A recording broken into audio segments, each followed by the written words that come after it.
March 5, 1944. The sky above the Pyrenees burns in the cold. Trails of black smoke stretch across the morning light, scars on a Europe at war. A single American P-51 Mustang limps southward, one engine coughing, its fuselage torn by cannon fire. Inside the cockpit, 21-year-old Lieutenant Charles "Chuck" Yeager grips the stick, blood on his cheek, smoke filling his mask. Below him, occupied France unfolds like a death trap. Every field, every road watched by the enemy. He's lost radio contact. His squadron is gone. The German flak that tore his plane apart came without warning. Now, at less than 2,000 feet, his decision is made for him. The engine seizes, the wings tremble. Yeager pulls the canopy, throws himself into the rushing air. The parachute blooms. Silence. Only the wind. He hits the frozen ground, rolls into a ditch, and stares upward as his P-51 explodes in the distance. The last sound before the countryside returns to its eerie, occupied calm. He is behind enemy lines, alone. And what happens next? The men and women who risk everything to save him will change not just one man's fate, but the direction of a war. By the spring of 1944, the air war over Europe had reached a fever pitch. The Allies were preparing for something immense, the invasion of Western Europe. But first, they needed control of the skies. Operation Point Blank, the massive bombing campaign designed to cripple the German Luftwaffe and industrial network, was in full force. Each day, hundreds of B-17s and B-24s lifted from England, escorted by the new long-range P-51 Mustangs. These sleek fighters could now go all the way to Berlin and back, a decisive evolution in air power. But that reach came at a cost. Losses were brutal. Every week, dozens of bombers vanished over occupied France, Belgium, and Germany. Fighter pilots like Lieutenant Charles E. A. "Chuck" Yeager of the 357th Fighter Group were the thin line between life and death for those crews. Yeager's squadron, based at Leiston Airfield in Suffolk, England, flew daily over enemy territory, engaging Messerschmitt Bf-109s and Focke-Wulf 190s in lethal dogfights. The young pilots were barely out of training, yet their survival rates were grim. The Luftwaffe, though weakened, was still lethal. Its aces, flying from hidden bases across France, could strike with ruthless precision. By early 1944, Yeager had already earned a reputation among his peers. Fearless, methodical, and gifted with an almost instinctive sense for aerial combat, he embodied the new breed of American pilot. The Mustang he flew, with its Rolls-Royce Merlin engine, was faster and more agile than anything before it. But in the chaos of war, skill could vanish in a moment's fireburst. On that cold March morning, his squadron's mission was routine, a sweep over southern France to disrupt German logistics. The briefing was simple: fly low, target rail lines, then rendezvous and return. Intelligence believed enemy fighter presence was minimal. It wasn't. As the formation crossed the Loire River, a German radar station picked them up. Within minutes, flak batteries came alive. The sky turned black with shrapnel. From the east, a flight of Bf-109s pounced. Fast, coordinated, deadly. In the confusion, Yeager's Mustang was hit by a 20mm shell that shattered his coolant system. The cockpit filled with smoke, instruments flickering red. He managed to down one enemy fighter before his engine failed completely. At 12,000 feet, he was still over France, territory held tight by Nazi forces. German patrols hunted Allied airmen relentlessly. The Gestapo paid handsomely for captured pilots. Escape routes were thin, guarded, and deadly. But to the underground French resistance, each downed airman was precious, a symbol of defiance, a living connection to liberation. Yeager knew the odds. He had been briefed on the danger. If captured, he could expect interrogation, imprisonment, or worse. Yet as his plane spiraled downward, training took over. He bailed out, landed hard, and hid in a thicket, tearing his knee. Hours passed. Distant voices spoke in German. He waited. When night came, he began to crawl south, guided only by instinct and the distant hope of rescue. Across France, a secret network of civilians, farmers, priests, and resistance operatives worked in silence to save men like him. These were ordinary people facing extraordinary risk. To harbor an Allied pilot was punishable by execution. But even in the face of occupation, they acted for now. Yeager was just another ghost in enemy territory. A young man thousands of miles from home, surrounded by a countryside where one wrong move meant capture. Yet unseen, the same web of courage that had saved hundreds before him was already stirring into motion. And soon, that network, one of the most intricate underground escape routes of the war, would reach him. Southern France in early 1944 was a land divided by fear. The German occupation had tightened its grip for nearly 4 years. Every town, every farmhouse, every railway crossing existed under the watchful eyes of soldiers, collaborators, and informants. Posters warned civilians, aider un aviateur ennemi, c'est trahir l'Allemagne. Helping an Allied airman meant death. Yet, beneath that surface of control, an invisible army moved. The French resistance, fragmented but determined, operated through a series of covert networks, each one a lifeline for downed Allied pilots. These were men and women without uniforms, but with nerves of steel, teachers, farmers, priests, and students who passed coded messages through loaves of bread and hidden compartments in wine barrels. One of the most effective of these escape networks was the Comet Line, originally founded in Belgium and extended deep into France. Its mission was simple yet deadly: find Allied airmen, hide them, feed them, and guide them across the Pyrenees into neutral Spain, from where the British could repatriate them. The Germans knew this route well. Patrols scoured it day and night, and countless resistance members had been captured, tortured, or executed for helping flyers escape. Into this perilous landscape fell Lieutenant Jaeger. After landing in a wooded valley near Angoulême, he hid his parachute beneath leaves and crawled into a hedgerow. For hours he listened. The creak of cartwheels, distant barking dogs, the rhythmic boots of a German patrol on a nearby road. Hunger gnawed at him, but he dared not move. By nightfall he was discovered, not by soldiers but by a young French boy gathering firewood. The child froze, staring at the uniform, the pistol, the strange accent. Jaeger raised his hands, whispering, "Américain." The boy nodded and vanished. Hours later, an old man appeared, a farmer named Jacques, with bread, a flask of cider, and whispered instructions. The underground had been alerted. For the next weeks, Jaeger's world shrank to the narrow space between barns and cellars. He moved only at night, often guided by locals who risked everything.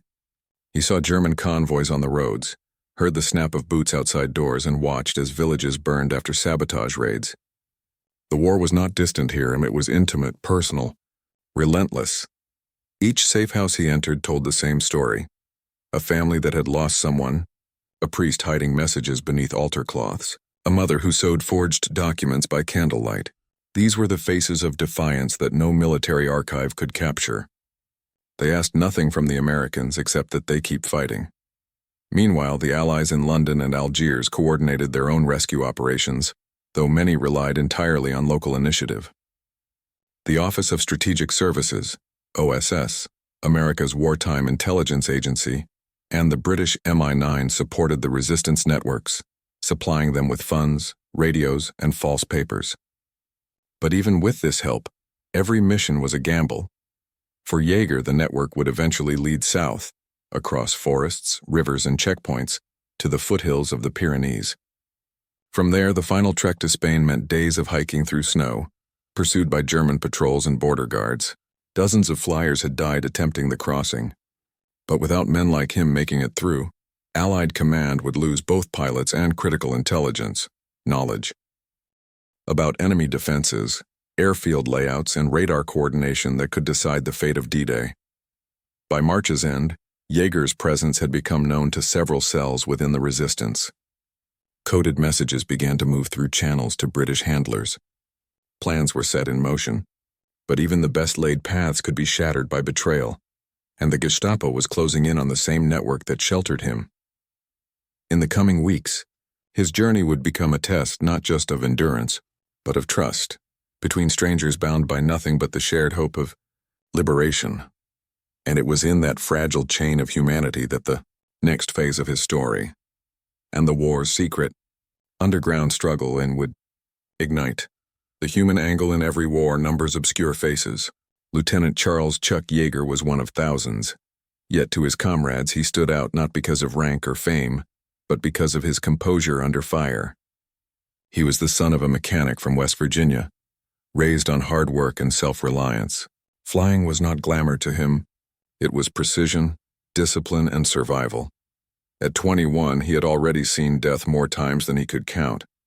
Each mission out of Leiston meant empty bunks by evening, pilots who never returned.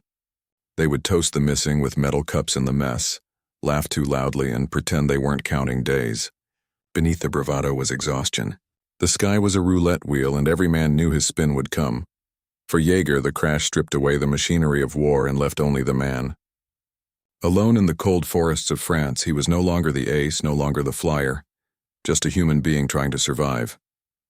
His story mirrors that of many others who fell behind enemy lines, the instant shift from warrior to fugitive, from armed combatant to hunted prey. In those moments, courage stopped being a choice. It became instinct. The tactical angle. The air war over France in 1944 was the most complex combat theater humanity had yet created. The Allies faced a dilemma. Every bombing raid that weakened German industry also exposed hundreds of men to anti-aircraft fire and interceptors. Escort fighters like Jaeger's P-51s were the shield of the bomber streams, but they too were vulnerable. When Jaeger went down, his loss was not just personal, it was tactical.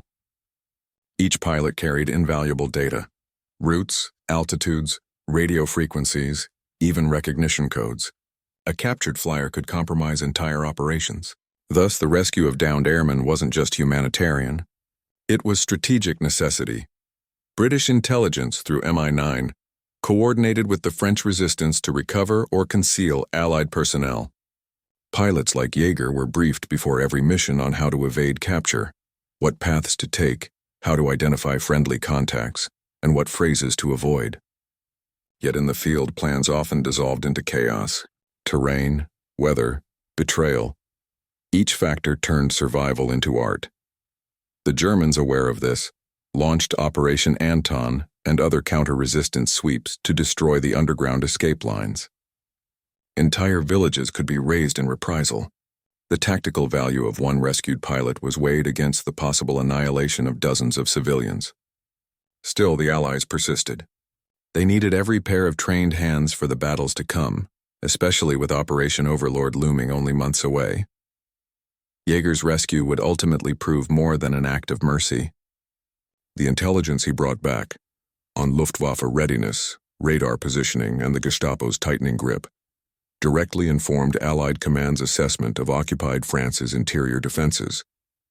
His journey from the forests of Angoulême to safety became a fragment of the greater operational mosaic shaping Europe's liberation.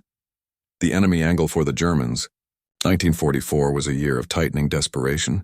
The Eastern Front bled men and machines by the hour, and the Western skies were no longer theirs. Luftwaffe commanders were under impossible pressure: maintain control, protect industrial sites, and intercept bombers that now struck deep into the Reich. In occupied France, Gestapo and Wehrmacht patrols worked with local collaborators to track down Allied flyers. Posters displayed bounties for enemy aviators. German propaganda painted them as Terrorflieger, terror flyers, accused of deliberately bombing civilians. The psychological war was as fierce as the physical one.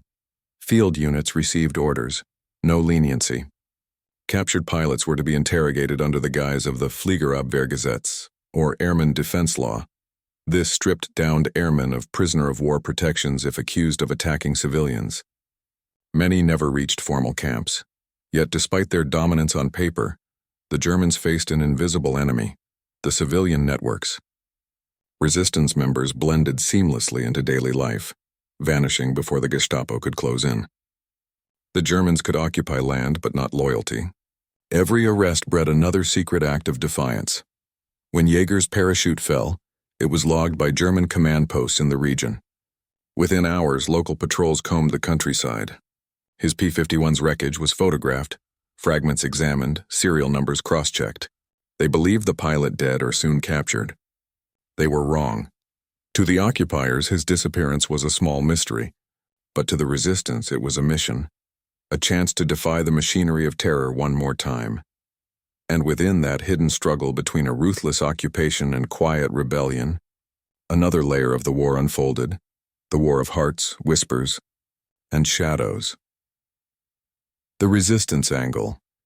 The underground war in France was fought not with tanks or artillery, but with whispers, forged documents, and courage. By the time Jaeger fell into their care, the French resistance had become one of the most effective intelligence networks in occupied Europe. They sabotaged rail lines, gathered reconnaissance for Allied command, and maintained escape routes for shot-down airmen, lifelines threading through a country under siege. The men and women who sheltered Jaeger were not soldiers. They were farmers who hid him in haylofts, doctors who treated his wounds without supplies, and nuns who prayed over his false papers. Each act of kindness was an act of rebellion. For many, the memory of 1940, the humiliation of France's fall, still burned like an open wound. To help an Allied pilot was a way to reclaim dignity. Jaeger's journey intersected with the Comet Line, one of the most famous resistance networks. Led by brave figures like André de Jong, it linked Brussels to Bayonne and across the Pyrenees into Spain. The network operated under constant danger. One arrest could unravel the chain. Dozens of couriers were captured and executed. Yet every time one was lost, another stepped forward. For Jaeger, their help was not merely a rescue, it was an awakening. He witnessed the war's quiet heroes, those who fought without weapons but with unbreakable will. Decades later, he would recall their bravery with reverence, calling them the real warriors of that war. The moral angle, the moral fabric of Jaeger's story lay in the choices ordinary people made in impossible conditions. Each person who aided him risked death, not only for themselves but for their families. Villages had been wiped out for far less. The Gestapo's reprisals were merciless, and yet people still opened their doors. In occupied France, morality existed in shades of gray. Collaborators lived alongside heroes, and survival often meant silence.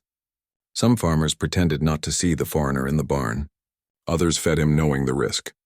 Resistance was not only about sabotage or espionage, it was about defiance through compassion. For Jaeger, this moral tension became deeply personal. As he hid from patrols, he saw the price others paid for his safety. Families who had lost sons to firing squads still shared their last loaf of bread. When the Germans came through villages searching for terror pilots, many refused to speak, even under torture. Such acts gave the war its human dimension, beyond strategy and orders. It was a confrontation between cruelty and conscience. Each person's choice multiplied across Europe, shaped history as surely as any battle. Years later, Jaeger would describe feeling indebted for life to those who saved him. The moral courage of the resistance became a mirror of the world he fought to protect. A world where freedom meant standing firm, even in darkness. The technological angle, while Jaeger hid in barns and cellars, the machines of war above him defined the conflict's future. His P-51 Mustang, powered by a British-designed Merlin engine, was a turning point in aerial warfare. It gave the Allies the ability to escort bombers deep into enemy territory, striking at the industrial heart of Germany. This technology, a fusion of American engineering and British innovation, shifted the balance of air power. The Mustang could fly higher, faster, and farther than any German fighter. It became the spearhead of Allied air dominance. But its pilots were often young men like Jaeger, highly trained, brave, and terrifyingly expendable. Each downed aircraft was a loss not only of human life, but of critical hardware and intelligence. The Germans scavenged wreckage to study materials, radio frequencies, and weapon systems. Conversely, every recovered pilot brought back technical insight on Luftwaffe tactics, radar jamming, and aircraft performance. Jaeger's survival provided intelligence that helped refine Allied countermeasures against German interceptors. His ordeal embodied the intersection of human endurance and mechanical progress. The Mustang was a masterpiece of engineering. The man flying it was a masterpiece of determination. Together, they represented the technological and psychological evolution of modern warfare. By the time Jaeger returned to England, the world of air combat had already changed. Radar, jet propulsion, and improved avionics were reshaping the battlefield. Yet behind every machine was still a heartbeat, a reminder that technology alone could not win wars. It was courage, sacrifice, and human will that made those machines matter. And as Jaeger's journey neared its most dangerous point, the attempt to cross into Spain, all those angles would converge. The resistance's bravery, the moral weight of survival, and the technological stakes of the coming invasion. The next chapter of his story would not unfold in the sky, but across snow-covered mountains where one wrong step could end everything. By late March 1944, Jaeger's days of hiding had become a rhythm of silence and shadows. He moved only at night, escorted from one farmhouse to another, his false identity papers tucked inside his boot. The Gestapo was tightening its patrols.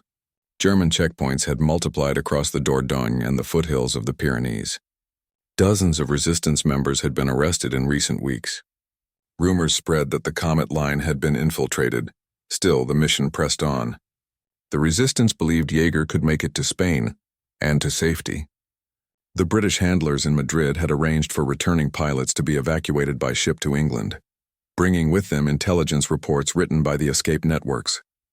Jaeger was one of several Allied airmen gathered in a small farmhouse near Saint-Giron, waiting for the word to move. The journey ahead was unforgiving. The Pyrenees Mountains, the natural border between occupied France and neutral Spain, blanketed in late winter snow. Crossing them meant days of climbing through ice, starvation, and exhaustion. German patrols roamed the lower passes while Spanish border guards often turned refugees back. But to the resistance, every successful crossing meant hope, a reminder that the occupation was not absolute. In early April, a message arrived through coded channels. The window was open. The weather had cleared just enough to make the passage possible. Jaeger and 4 others, 2 Americans, a British pilot, and a French guide, began their ascent under the cover of darkness. The moon was thin, the air thin, even thinner. They carried no radios, no weapons, only faith and endurance. The climb was brutal. The group trudged through knee-deep snow, slipping on frozen ridges. Hunger was constant. Exhaustion gnawed like frostbite. At times, they crawled on all fours to avoid being silhouetted against the snow. Their guide, a wiry man named Jean, had done this route dozens of times. He spoke little, moving with instinct. Behind them, the valley glowed faintly with German flares. By the second day, Jaeger's knee, injured in his bailout weeks earlier, throbbed with pain. Each step was agony, but turning back was death. They reached a mountain hut at dusk, a refuge for smugglers and shepherds. There, Jean warned them, German patrols had been sighted ahead. They would have to take a higher pass, longer, riskier, but less watched. At dawn, as mist curled between the peaks, they began the final climb. The silence was eerie, broken only by wind and labored breathing. Then from below came the distant echo of voices, German shouts, barking dogs. Patrols were closing in. The group quickened their pace, hearts pounding. Halfway across the ridge, the snow beneath Jaeger gave way. He slipped, tumbling several meters down an icy slope before catching himself on a rock outcrop. The noise gave them away. Bullets cracked through the cold air. Jean screamed for them to run. The chase lasted less than 10 minutes, but it felt eternal. They sprinted upward, lungs burning, slipping over rocks and ice as bullets snapped around them. Then just as suddenly the gunfire stopped. The Germans had reached the borderline. They would not cross into Spanish territory. Moments later, the group collapsed in the snow. Ahead lay Spain, neutral but not friendly. The Spanish Civil Guard was notorious for detaining refugees and handing them over to internment camps. But capture here meant life, not death. Jaeger and the others stumbled into a small mountain village hours later, frostbitten and barely conscious. Local farmers alerted authorities, and soon they were escorted to a Spanish detention center. It wasn't freedom yet, but it was survival. For 2 weeks, Jaeger remained imprisoned, fed little, questioned by guards who didn't understand the scope of the war he had just crossed to escape. But through diplomatic channels, the British embassy in Madrid secured his release. In early May 1944, he was flown back to England. When Jaeger stepped onto British soil again, he was thinner, hardened, and silent. The young pilot who had fallen from the sky over France had witnessed the unseen war, the war of civilians, sacrifice, and courage beneath the shadow of occupation. But his ordeal had one final ripple to make. During his debriefing with U.S. intelligence officers, Jaeger provided extensive reports, not only about German air defenses and troop movements he'd observed, but about the growing strength and coordination of the French resistance. His first-hand testimony confirmed that the networks were operational, disciplined, and ready to support Allied landings. This intelligence flowed directly to planners preparing Operation Overlord, the invasion of Normandy. The information reinforced Allied confidence that the underground in France could provide vital sabotage support once D-Day began. Jaeger's return, against impossible odds, had become more than survival. It was proof, living proof, that France was not broken. That resistance still burned in its heart. The mountains had nearly claimed him, but what he carried back across them would help set Europe free. When Jaeger returned to England in May 1944, the world around him was preparing for the greatest amphibious invasion in history. Airfields buzzed with restless energy, mechanics tuning engines, pilots studying new maps of northern France. Operation Overlord was days away, but Jaeger, though alive and determined, faced an unexpected obstacle: bureaucracy. According to Allied military policy, any pilot who escaped from occupied territory through resistance networks was prohibited from flying combat again. The rule, known as the escapee clause, existed for one reason. If a returned airman were shot down again and captured, the Germans could torture him for intelligence about resistance routes, names, and locations. It was a safeguard to protect the underground. Jaeger understood the reasoning, but he refused to accept it. He argued that he owed his life to those same people, and that grounding him would dishonor their sacrifice. To him, the best way to repay the resistance was to keep fighting. When the order came barring him from combat, Jaeger took his case directly to command. His petition climbed the chain of authority until it reached General Dwight D. Eisenhower himself. It was an extraordinary act for a young lieutenant, a mixture of audacity and moral conviction that reflected both his defiance and his sense of duty. In a letter now preserved in military archives, Jaeger pleaded, "Sir, I respectfully request to continue flying combat missions. The information I hold is of no further value to the enemy, and my duty is to return to my squadron. I will not speak of my escape, nor compromise those who helped me." Eisenhower reviewed the case personally. The timing mattered. The Allied invasion was imminent, and the air war over Europe demanded every skilled pilot available. Moreover, Jaeger's arguments made sense. Resistance networks constantly changed routes and personnel to avoid detection, making any knowledge he possessed rapidly obsolete. The decision came down with little fanfare but immense significance. Permission granted. Jaeger was cleared to return to combat. It was a quiet ruling, but it set a precedent that would change Allied policy for the remainder of the war. From that point onward, experienced pilots who escaped and returned could rejoin operational units if deemed no longer a risk. It was a testament to one man's resolve and a recognition of the evolving nature of the conflict. When Jaeger rejoined the 363rd Fighter Squadron, the air war had intensified. D-Day had begun. The skies above Normandy were a storm of contrails, smoke, and fire. The Allies needed dominance overhead to secure the beaches below. Jaeger flew with renewed ferocity, escorting bombers, strafing convoys, and dueling Luftwaffe aces at altitudes where a single mistake meant oblivion. He fought not just for his country, but for those who had carried him through France, the nameless farmers and resistance fighters who had risked everything so that he could return. Each mission was, in his own words, a debt repaid in courage. In one engagement over France that summer, Jaeger shot down 5 enemy aircraft in a single sortie, a feat that earned him the title of Ace in a Day. His coolness under pressure and instinctive flying made him one of the most respected pilots in the 8th Air Force. But even then, he remained marked by what he had seen on the ground. He spoke little of his time behind enemy lines, rarely mentioning the names of those who had helped him. Silence was their shield. The intelligence Jaeger had carried out of occupied France continued to ripple through Allied planning. His observations of German troop logistics and radar stations were folded into mission briefings and aerial strike maps. The French resistance cells he confirmed to be active became instrumental in cutting communication lines and sabotaging railways before and after. D-Day historians later noted that while Jaeger's individual contribution might seem small in the scale of the war, his survival and debrief validated the resistance's effectiveness, bolstering Allied confidence in coordination with underground forces. It was proof that the invasion could count on the courage of France itself. For Jaeger personally, that spring marked the transformation from soldier to symbol, not by intent, but by action. He was living evidence that the war could still be won by human will, that courage was not confined to rank or uniform. By the end of 1944, his squadron had shifted deep into continental Europe. The tide had turned. Nazi Germany was retreating. And somewhere beneath the rubble and smoke, the people who had once hidden a young American pilot in their barns could finally glimpse freedom on the horizon. For Jaeger, the fight was far from over, but his story had already become legend among his comrades.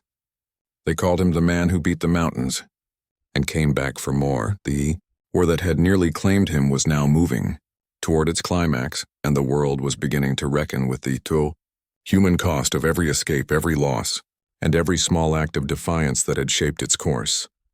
When the guns of Europe finally fell silent in May 1945, the skies that had once devoured young men like Jaeger were clear again. Across the continent, the wreckage of war stretched for miles. Broken airfields, gutted towns, and silent forests that had hidden more than their share of fugitives. Among those who survived, some stories faded into anonymity, but others echoed through the ranks as testaments to endurance. Jaeger's was one of them. His return to duty had set in motion a quiet but important shift in Allied air policy.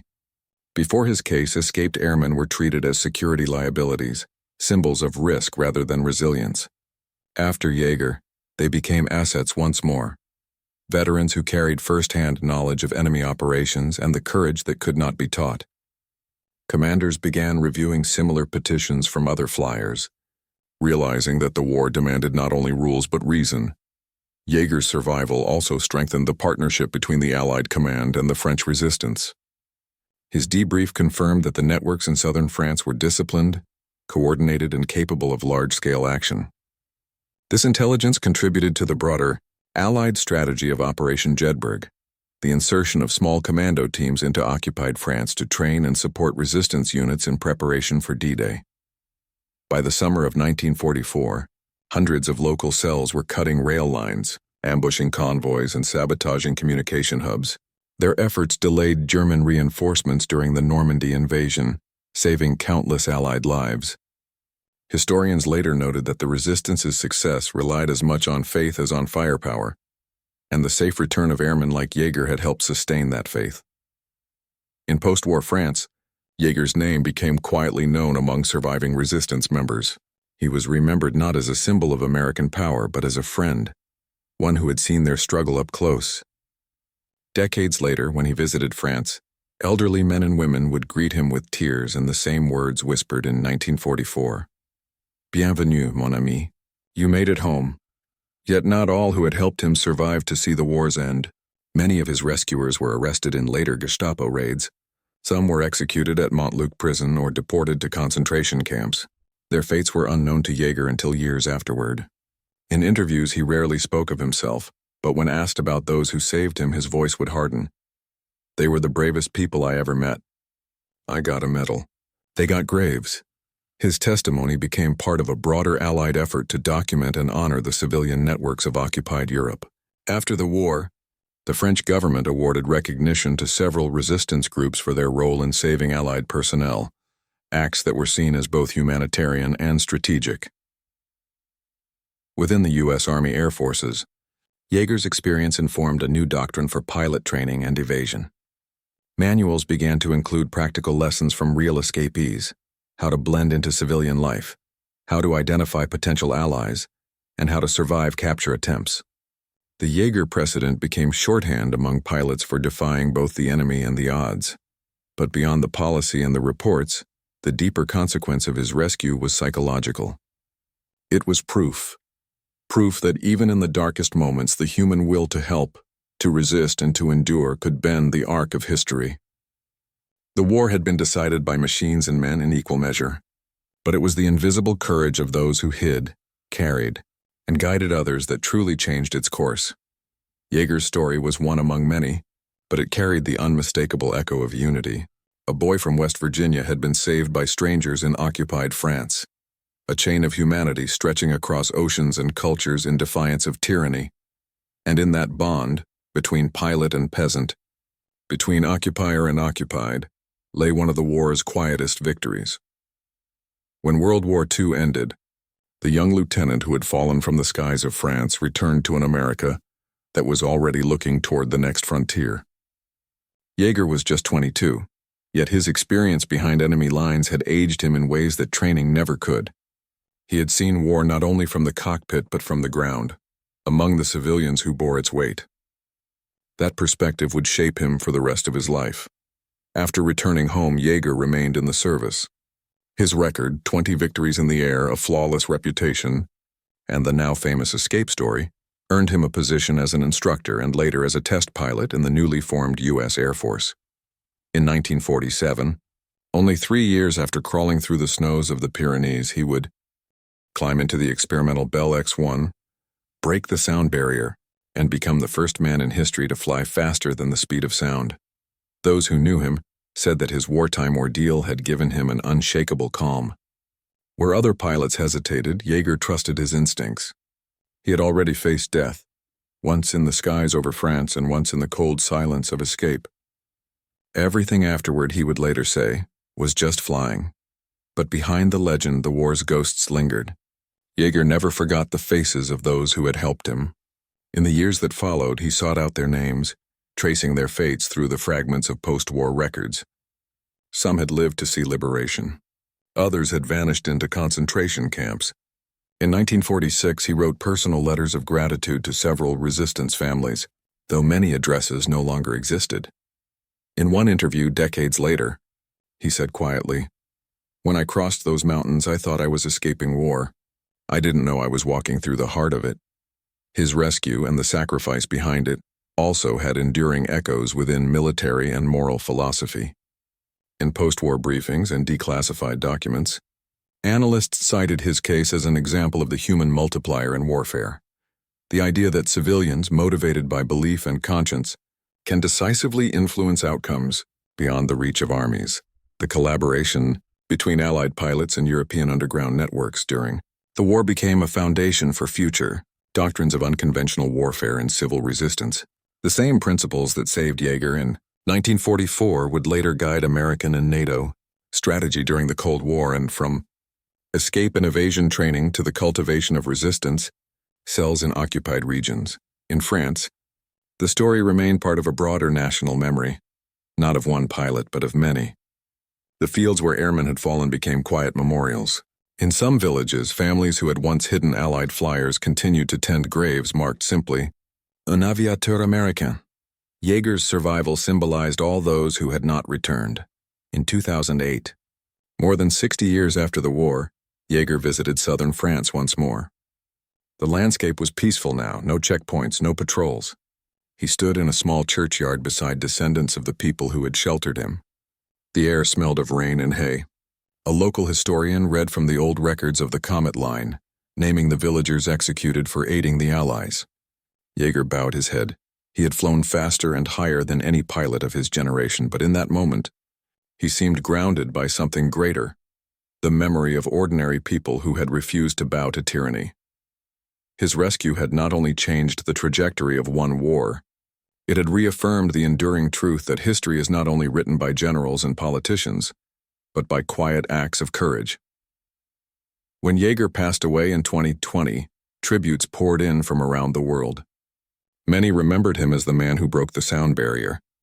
But among those who knew the full story, he was also remembered as the man who once fell from the sky and was carried, step by step, to freedom by the hands of strangers who believed in something larger than themselves. And from those hands, the course of the war and of human destiny had subtly, irrevocably changed. History often remembers wars through numbers, sorties flown, bombs dropped, victories tallied. But behind every figure lies a single fragile thread of humanity. In the story of Lieutenant Charles "Chuck" Jaeger, that thread runs unbroken from a burning sky over France to the silent peaks of the Pyrenees, where strangers risked their lives for a man they had never met. His rescue was not just the survival of one pilot, it was the embodiment of a larger truth, that courage does not belong to nations but to people. In the vast machinery of World War II, where millions moved according to strategy and order, The French resistance stood as proof that moral strength could exist even under total occupation. They had no medals, no armies, no armor, yet their defiance changed the course of the world. Jaeger's return to combat, his petition to fly again, and his later achievements in the jet age were all extensions of that same human will, the refusal to yield.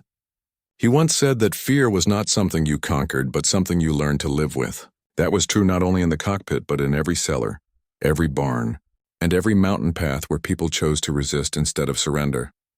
When we look back at the war's end, it's easy to see only the grand battles, Normandy, the Bulge, Berlin. But the quiet victories mattered too.